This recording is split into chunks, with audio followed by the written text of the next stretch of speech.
બીજા તબક્કાનું મતદાન ગઈકાલે પૂર્ણ થયું। હવે તમામની નજર ત્રીજા તબક્કા પર છે અને ત્રીજા તબક્કામાં ગુજરાતની 26 બેઠક, આમ તો 25, એક તો વગર લડીએ બિનહરીફ થઈ સુરત। પરંતુ અમિત શાહ ગજવી રહ્યા છે ચૂંટણી સભાઓ। એક તરફ પ્રિયંકા ગાંધી હતા તો બીજી તરફ અમિત શાહનો આ બીજો પ્રવાસ છે, ગુજરાત પ્રવાસ। પહેલા રોડ શો કર્યો, હવે આ ઝંઝાવાતી પ્રચારમાં રોડ શો પણ છે, સભાઓ પણ છે, ચેલેન્જ પણ છે અને દાવાઓ પણ છે કે બે ફેઝમાં ઇન્ડિયા ગઠબંધન પાછળ છૂટી ગયું છે।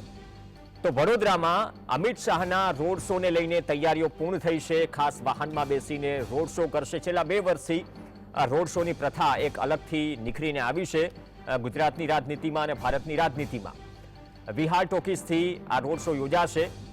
નગરયાત્રા 3.5 કિલોમીટરનો રૂટ, 20 સ્થળો પર સ્વાગત સ્ટેજ સાથે સાંસ્કૃતિક કાર્યક્રમો યોજાશે। ગરબા પણ આમાં વિશેષ આકર્ષણ જમાવશે। વિભિન્ન સંસ્કૃતિને આવરી લેતા મંચ પરથી સ્વાગત કરાશે। રૂટ વિહાર ટોકીઝ થઈને ચોખંડી, માંડવી, એમજી રોડ, ન્યાય મંદિર, સુરસાગર માર્કેટ સમાપ્ત થશે આ રોડ શો અને આમાં મુખ્ય નેતાઓ, મંત્રીઓ પણ આ રોડ શોમાં જોડાશે। તો હવે મધ્ય ગુજરાતને સ્પર્શવાનો પ્રયાસ એ બેઠક કે જ્યાં ઉમેદવાર જાહેર થયા, ઉમેદવાર બદલાયા। 2 એવી બેઠક છે ગુજરાતમાં, એક તો સાબરકાંઠા અને એક વડોદરા। અને વડોદરામાં આંતરિક વિખવાદ વચ્ચે સીધો જ શાહનો મેસેજ છે અથવા તો મેસેજ આપવાનો પ્રયાસ છે કે ચૂંટણી આવી, તમામ વિવાદોને સાઈડમાં મૂકીને જોડાઈ જાઓ આ લડાઈમાં, કેમ કે હવે બહુ લાંબો સમય નથી। તો વડાપ્રધાન મોદી ગુજરાત આવે તે પહેલા અમિત શાહનો વધુ એક રાઉન્ડ અને મધ્ય ગુજરાત સહિત આમ તો જામકંડોળા, ભરૂચ, ગોધરામાં અમિત શાહે સભા ગજવી ચૂક્યા છે। હવે વડોદરામાં રોડ શોની તૈયારીઓ પૂર્ણ થઈ ચૂકી છે અને આ રોડ શો વડોદરાથી જેને લઈને તમામ તૈયારીઓ ચુસ્ત અને ભાજપ પ્રયત્ન કરશે કે વડોદરાની આસપાસ એ ચાહે છોટાઉદેપુર હોય કે પછી તેને સંલગ્ન કોઈ પણ બેઠક હોય ત્યાં અસર અથવા તો મેસેજ પહોંચાડવાનો આ પ્રયાસ અને ભારતીય જનતા પાર્ટીના કાર્યકર્તાઓમાં જુસ્સો ભરવાનો પ્રયાસ કરવામાં આવશે। સહયોગી રૂપેશ ચોકસી જોડાશે। રૂપેશ, વડાપ્રધાન આવે તે પહેલા અમિત શાહનો આ બીજો રાઉન્ડ છે અને બીજા રાઉન્ડમાં વડોદરા પણ છે। એ વડોદરા કે જે વિવાદનું એપિસેન્ટર રહ્યું છે ને થોડા ઘણા અંશે, હજુ પણ થોડા ઘણા અંશે છે।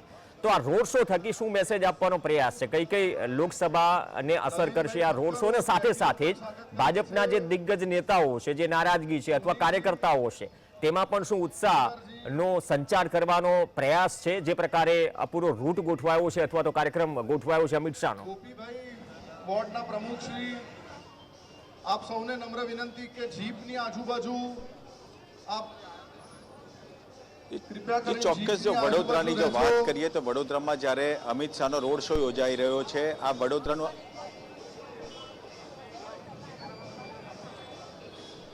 મિનેશભાઈ પણ પધાર્યા છે। જે પ્રકારનું દ્રશ્ય જોઈ શકો છો કે જે ખાસ વાહન છે એ ખાસ વાહનમાંથી તેઓ અમિત શાહ બેસશે અને એમાં બેસ્યા બાદ તેમનો રોડ શો યોજાશે। સાથે ગુજરાત રાજ્યના મુખ્યમંત્રી પણ જોડાશે। ઉપરાંત આ જે પ્રકારનું વાહન તૈયાર કર્યું છે અને વિવિધ વોર્ડના લોકો પણ જોડાશે। જે પ્રમાણે ક્ષત્રિય આંદોલનની જે વાત હતી, કદાચ અહીંયા કોઈ મોટી ઇફેક્ટ કરે એવું લાગી નથી રહ્યું। 20 જેટલા સ્થળો પર જે છે એ સ્ટેજ બનાવવામાં આવી રહ્યા છે। આપણી સાથે જે વડોદરા મીડિયાના કોઓર્ડિનેટર છે સંજીવ પંચોલીજી, એમની સાથે વાત કરીશું। શું પ્રકારની વ્યવસ્થા છે? આજે જ્યારે અમિતભાઈ આવી રહ્યા છે, સાથે માન્ય મુખ્યમંત્રી પણ ઉપસ્થિત રહી શકે છે, તો એક અનેરો ઉત્સાહ છે અને ભારતીય જનતા પાર્ટી શહેર પ્રમુખ માનનીય ડૉક્ટર વિજયભાઈ શાહ દ્વારા ખૂબ મોટી વ્યવસ્થા કરવામાં આવી છે। આજે જે રેલી છે એનો આખો લગભગ 3.5 કિલોમીટર જેવો રૂટ છે। જે રીતે આપણે જોઈ રહ્યા છે કે અસંખ્ય લોકો અત્યારે ઉપસ્થિત છે અને અહીંયા મહાદેવ મંદિરથી નમન વંદન કરી અને માનનીય અમિતભાઈની આખી રેલી વડોદરાના હાર્દ સમાજ શહેર વિસ્તારમાંથી, એટલે કે અત્યારે વિહાર ટોકીઝ પાસેથી આપણે ઊભા છે, ત્યાંથી ચોખંડી 4 રસ્તા થઈ અને માંડવીથી એમજી રોડ કે જે ખૂબ જ ધમધમતો રોડ છે અને ત્યાંથી ઐતિહાસિક ન્યાય મંદિર થઈ અને ન્યાય મંદિર પછી આગળ માર્કેટ 4 રસ્તા સુધી આ રેલી આખી જશે, જેમાં શહેરના અસંખ્ય લોકો જોડાવાના છે અને ઠેક ઠેક જગ્યાએ લગભગ 25 થી 30 જગ્યાએ ફ્લોટ્સ બનાવવામાં આવ્યા છે। એ પ્લોટ પર સ્ટેજ બનાવવામાં આવ્યા છે, જ્યાં સાંસ્કૃતિક કાર્યક્રમો થશે, ક્યાંક રાસ ગરબાની રમઝટ થશે, તો ક્યાંક આદિવાસી નૃત્ય ટીમલીની રજૂઆત થશે, તો ક્યાંક બેંગોલી લોકો છે એમના સમૂહ સાથે ઉપસ્થિત થશે, ક્યાંક મહારાષ્ટ્રીયન સંસ્કૃતિને લગતો લેઝિમ ડાન્સ પણ કરવામાં આવશે. એટલે ભારત જેમ વિભિન્નતાઓથી ભરેલો દેશ છે, એવી જ રીતે અહીંયા વડોદરા શહેરમાં પણ વિભિન્ન જાતિના, વિભિન્ન પ્રાંતના, વિભિન્ન પ્રદેશના લોકો જ્યારે વસે છે, તો એક એકતાની ભાવના, વસુદેવ કુટુંબકમની ભાવના સાથે માનનીય અમિતભાઈની રેલી આગળ વધશે. હર્ષલભાઈ અકોલકરજીનું ચોક્કસ આપ જોઈ શકો છો કે આ ટ્રિપલ લેયરનો બંદોબસ્ત ગોઠવવામાં આવ્યો છે, કારણ કે ગૃહમંત્રી આવી રહ્યા છે. ટ્રિપલ લેયરનો આ બંદોબસ્ત છે.